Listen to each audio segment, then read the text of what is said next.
ചരിത്രപ്രസിദ്ധമായ മൈസൂർ പട്ടണത്തിൻ്റെ തിലകക്കുറിയാണ് മൈസൂർ കൊട്ടാരം. ഇത് നേരത്തെ അറിയപ്പെട്ടിരുന്നത് അംബ വിലാസ് കൊട്ടാരം എന്നായിരുന്നു.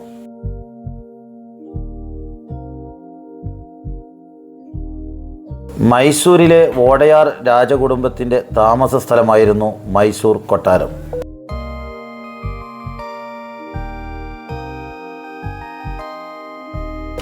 ഇന്ത്യയിൽ താജ്മഹൽ കഴിഞ്ഞാൽ ഏറ്റവും കൂടുതൽ സഞ്ചാരികളെ ആകർഷിക്കുന്ന ടൂറിസ്റ്റ് കേന്ദ്രമാണ് മൈസൂർ കൊട്ടാരം.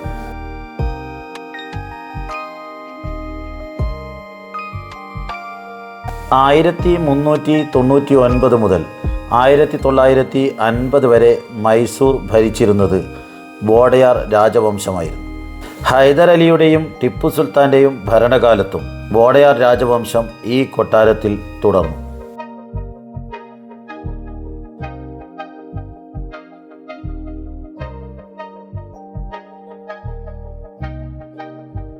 മൈസൂർ കൊട്ടാരത്തിന് 4 പ്രധാന കവാടങ്ങളുണ്ട്. പടിഞ്ഞാറുള്ള പ്രധാന കവാടത്തിനെ ജയ മാർത്താണ്ഡ കവാടമെന്നും, കിഴക്കുള്ള കവാടത്തെ ജയരാമ കവാടമെന്നും, വടക്കുള്ള കവാടത്തെ ബാലരാമ കവാടമെന്നും, തെക്കുള്ള കവാടത്തെ വരാഹ കവാടമെന്നുമാണ് വിളിക്കുന്നത്. 14-ാം നൂറ്റാണ്ടിലാണ് വോഡയാർ രാജവംശം മൈസൂരിൻ്റെ അധികാരം പിടിച്ചെടുത്തത്. അന്ന് യദുരായ വോഡയാർ എന്ന അന്നത്തെ രാജാവ് പണി കഴിപ്പിച്ച പഴയ കൊട്ടാരത്തിന് പുരാഗിരി അഥവാ ഓൾഡ് ഫോർട്ട് എന്നാണ് വിളിച്ചിരുന്നത്.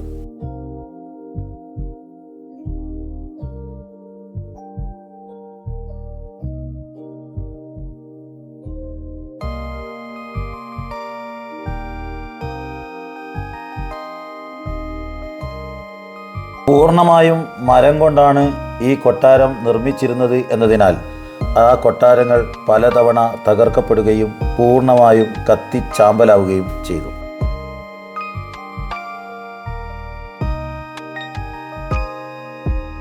1638 ഉണ്ടായ അതിശക്തമായ ഇടിമിന്നലിൽ കൊട്ടാരം കത്തിപ്പോവുകയും പിന്നീട് കണ്ടീരവ സരസ രാജ വോഡയാറാണ് കൊട്ടാരം പുതുക്കിപ്പണിതത്.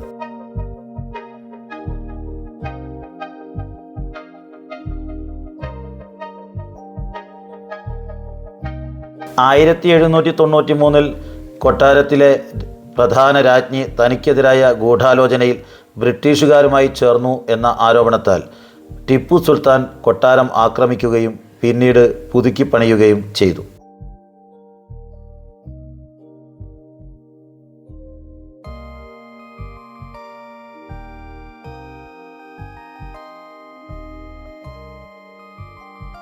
ടിപ്പു സുൽത്താൻ്റെ മരണശേഷം മൈസൂരിൻ്റെ അധികാരം കൃഷ്ണരാജ വോഡയാർ മൂന്നാമന് തിരികെ ലഭിക്കുകയും അദ്ദേഹം ഹിന്ദു നിർമ്മാണ കലയോടെ കൊട്ടാരം പുതുക്കി പണിയുകയും ചെയ്തു.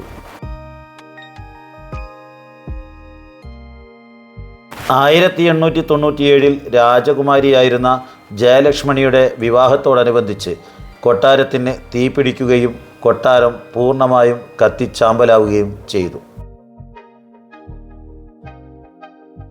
പിന്നീട് രാജ്ഞിയായ കെമ്പനാഞ്ചമ്മണി ദേവിയും അവരുടെ മകനായ കൃഷ്ണരാജ വോഡയാർ നാലാമനും പുതിയ കൊട്ടാരം നിർമ്മിക്കാൻ ഔദ്യോഗികമായി തീരുമാനമെടുത്തു.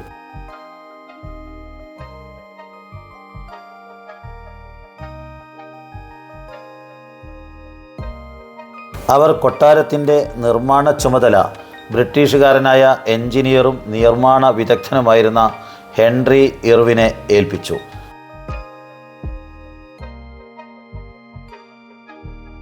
1897 ആരംഭിച്ച നിർമ്മാണ പ്രവൃത്തി 1912 പൂർത്തീകരിച്ചു.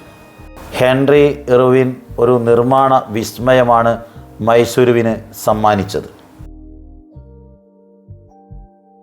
നിർമ്മാണം തുടങ്ങുമ്പോൾ ഏതാണ്ട് 21 ലക്ഷം രൂപയായിരുന്നു എസ്റ്റിമേറ്റെങ്കിലും പണി പൂർത്തിയായപ്പോഴത്തേക്കും 45 ലക്ഷം രൂപ ഇതിൻ്റെ നിർമ്മാണത്തിന് മൈസൂർ രാജ്യം ചെലവഴിച്ചു.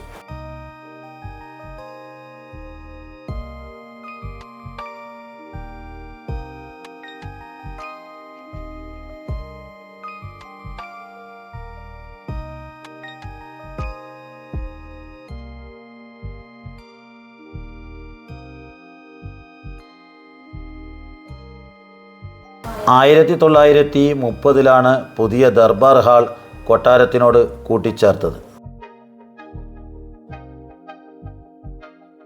ഹിന്ദു, മുഗൾ, രജപുത്ര നിർമ്മാണ കലകൾ സമന്വയിപ്പിച്ചാണ് മൈസൂർ കൊട്ടാരം നിർമ്മിച്ചിരിക്കുന്നത്.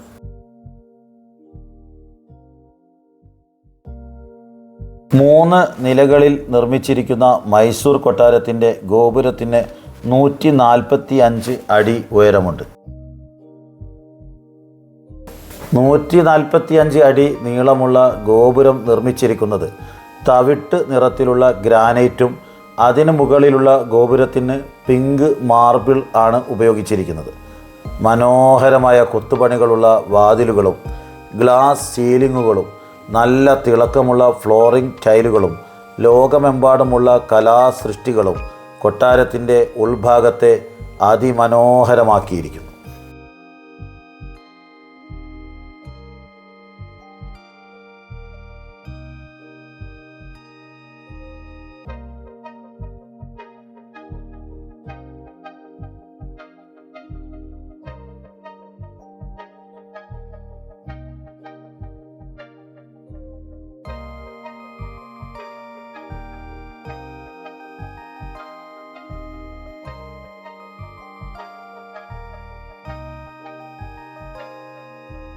കൊട്ടാരത്തിൻ്റെ എല്ലാ മുറികളും അതിശയിപ്പിക്കുന്ന രീതിയിൽ ആഡംബരപൂർണവും ആകർഷണീയവുമാണ്.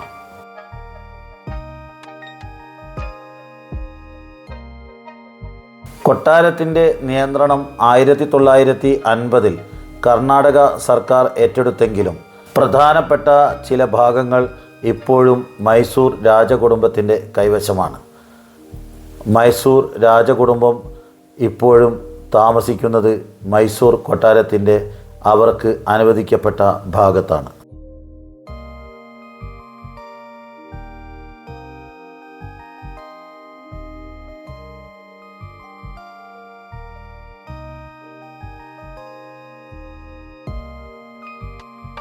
മൈസൂരിലെ പ്രധാനപ്പെട്ട ദസറ ആഘോഷം ഈ കൊട്ടാരത്തെ കേന്ദ്രീകരിച്ചാണ് നടത്തുന്നത്. ഇന്ത്യയിൽ താജ്മഹൽ കഴിഞ്ഞാൽ ഏറ്റവും കൂടുതൽ സഞ്ചാരികളെ ആകർഷിക്കുന്നത് മൈസൂർ കൊട്ടാരമാണെന്ന് പറയാം.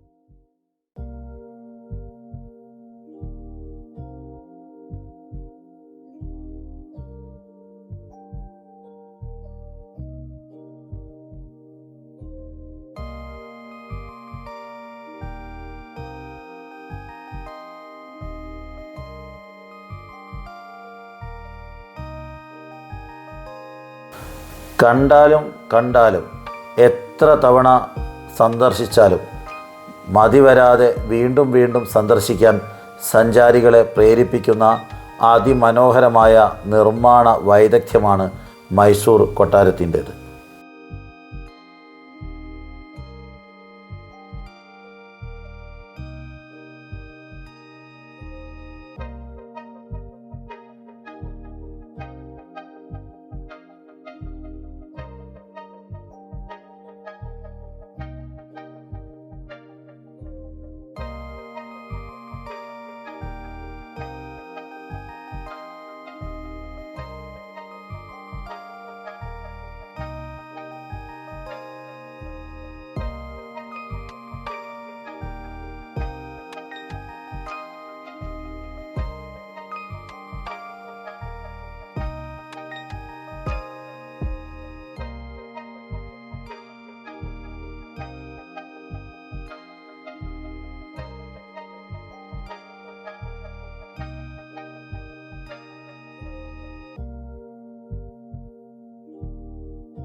സന്ദർശനം കഴിഞ്ഞ് പുറത്തിറങ്ങിയപ്പോഴാണ് ബ്രിട്ടീഷുകാരായ ഫിലിപ്സിനെയും എലിയെയും പുറത്ത് കണ്ടുമുട്ടിയത്.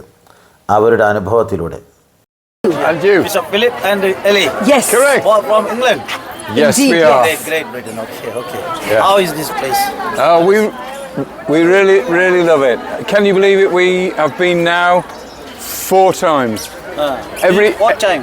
This is the 4th time we have been to Mysore Palace. We really love it. So beautiful. So, yeah, we love it, but also we think Mysore is a wonderful place. We love coming to India, and we come every year. We've been coming for about 4 or 5 years, and we have 3 or 4 months here. We escape the winter in England where it is so cold.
അതെ, ഫിലിപ്സിനെയും എലിയെയും പോലെയുള്ള ആയിരക്കണക്കിന് 10,000-കണക്കിന് സഞ്ചാരികൾ ലോകത്തെമ്പാടു നിന്നും മൈസൂരുവിലേക്ക് യാത്ര ചെയ്യുന്നത് ഈ മനോഹര കൊട്ടാരം കാണാനാണ്.